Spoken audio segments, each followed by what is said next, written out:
Hello everyone, this is Eve, and I'm coming to you with Rose Petals, an Eyeless Jack X-Reader by Afflicted-Alibis. We're going to be starting off with Chapter 23, Out in the Open. Everything was packed by the time the night had buried the sun under the horizon, and the house was difficult to navigate in the dark as you carefully went down the stairs with Liam. Your heart was heavy, anxiety having seeped into you and coagulated in your chest. It had been slowly building inside of you since the burial, and even more so as it got darker out. You needed to destroy that thing, and desperately so, yet you knew how fast it could all go wrong, even before any of it ever began. You've never faced the thing before, nor did you know everything it was capable of.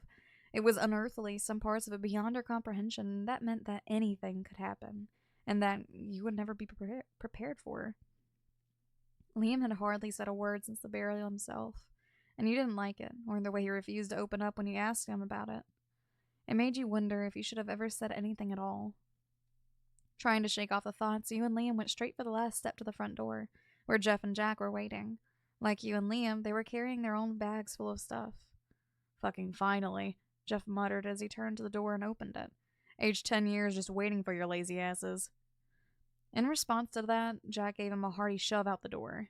Jeff stumbled on the porch before catching himself on the railing, and whipped his head around to snap out a nasty remark before seemingly biting back the comment. He shoved himself off the railing and stomped off the porch, shaking his head in frustration. You ignored him, walking beside Jack as the four of you crept into the night, finally leaving that rotting building behind.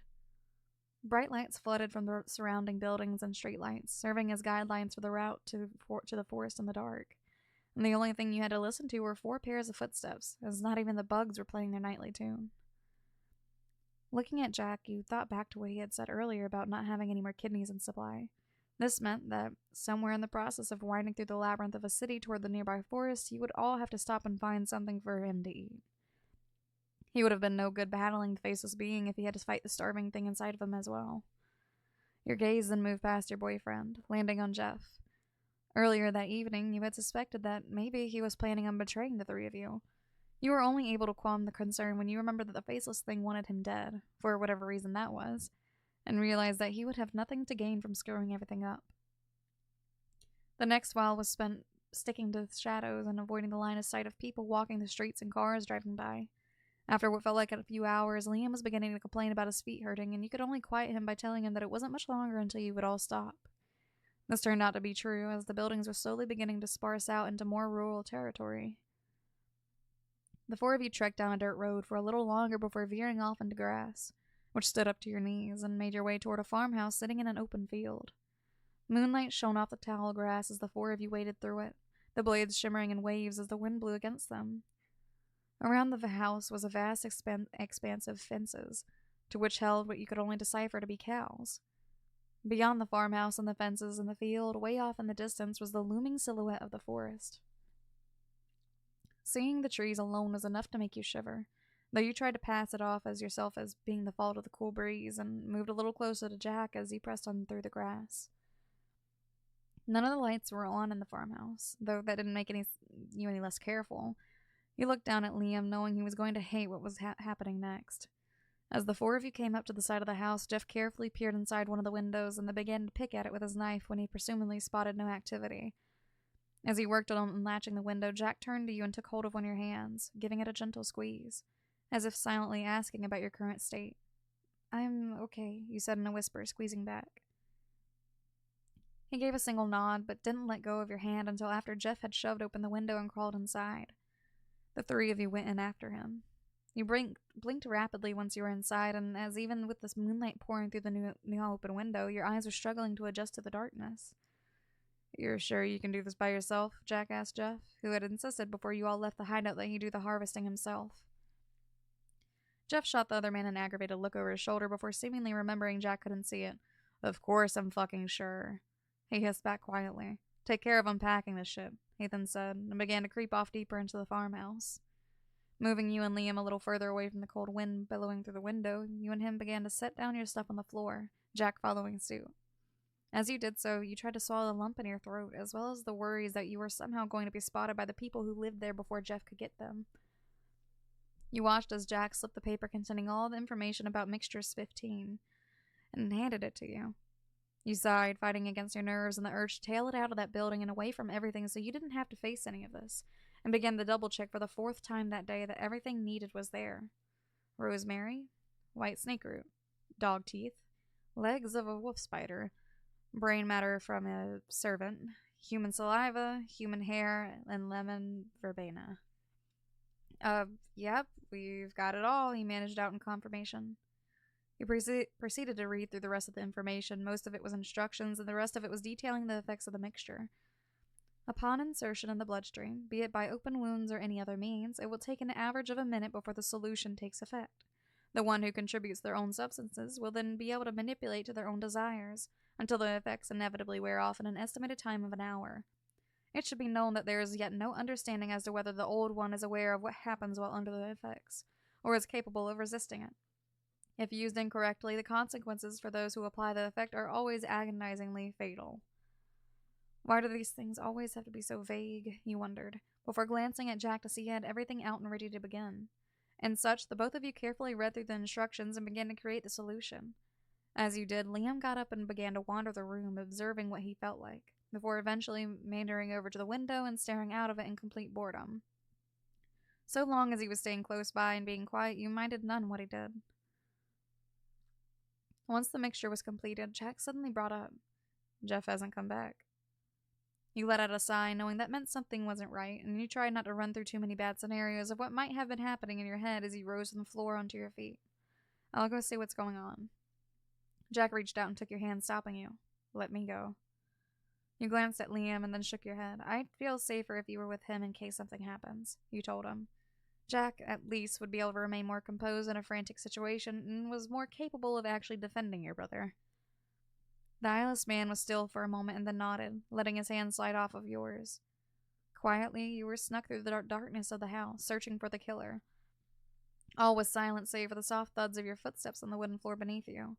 Eventually, you found the staircase and made your way up there, figuring the bedrooms were up there and such, Jeff. Going down the hall, you eyed a door halfway open and began to approach it, and as you reached the door, the stench of blood was the first thing to hit you, confirming that Jeff was, in fact, in there. Peering inside, you were met with the sight of Jeff on his knees in the middle of the room, the edges of his form highlighted by the moonlight pouring through the window in front of him. His back was turned toward you, and a pair of bodies lay in pools of blood on the floor with gouged out sides. Jeff was covered in the same crimson liquid, and next to him lay his knife and what you knew to be a set of kidneys. For a moment, you stood there and stared, trying to piece together what exactly he was doing, then deciding to brave whatever it was going on before you stepped inside, hoping that the knife would stay on the floor. Jeff's head lifted at the sound of your footsteps, but he did not turn to look at you. "Jeff?" you called out reluctantly, now standing not far from the doorway, and if it weren't for his behavior, the strange aura in the air alone would have been enough to leave you uneasy. "What?" His voice was gravel. Surprised you were not met with immediate hostility, you were silent for a few seconds. Are you? "Don't ask." You shifted uncomfortably. What is this?" "Okay," you said unsurely. "What are you doing?" He huffed at that. "Oh, why in? You are just so fucking annoying, aren't you?" Not knowing how to respond, you didn't. However, it was clear to you now that whatever was going on, it was much more serious for him than you initially would have thought. He had taken the time he had alone up here to be in deep thought, and you had just interrupted it by coming in the room. Perhaps that meant you could finally get some answers. Jeff took your silence as a means to continue. "You know, I do hate you.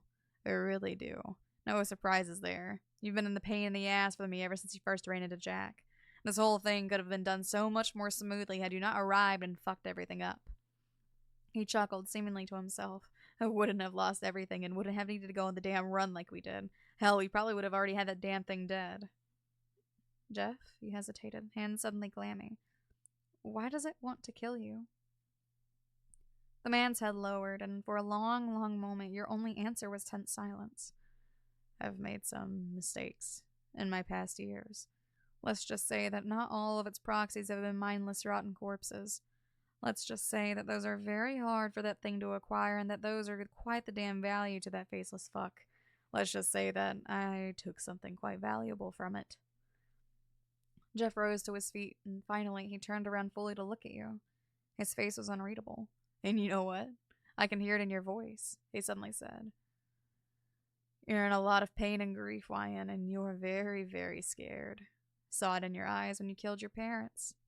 Your face screwed in confusion. What does that matter, especially to you? He glanced at one of the corpses. I get it. I get it, that's all. Your hands clenched into fist. What? You pressed. What do you mean? Killing your parents. I get it. You blinked. Don't. Jeff could barely meet your gaze. We're parting ways after this, whether we die a horrible fucking death or we goddamn beat this thing. Or whatever the hell, and you know what? He released a short breath. I'll fucking admit it. You were right. There was nothing you could say.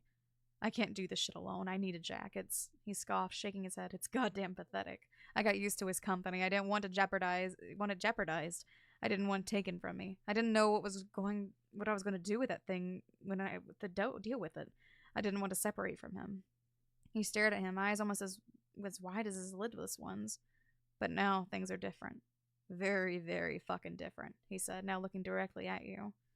Once more, you shifted where you stood. I'm sorry, Jeff, for whatever happened to you.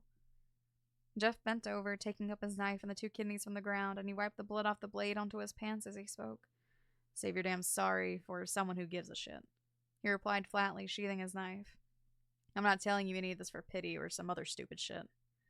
Then what are you telling me for? Jeff suddenly began to approach you, and you tensed as you started to step back, and then he brushed past you and toward the door. That's when you stopped and turned to look at him, and he paused at the doorframe. Because you've given me a lot to think about, Wyan, he said, and disappeared down the hall. That is the end of that chapter. The chapter after that one is chapter 24, Anything for You. Let me know what you guys think about that, and I will see you guys in the next video. And until then, bye-bye.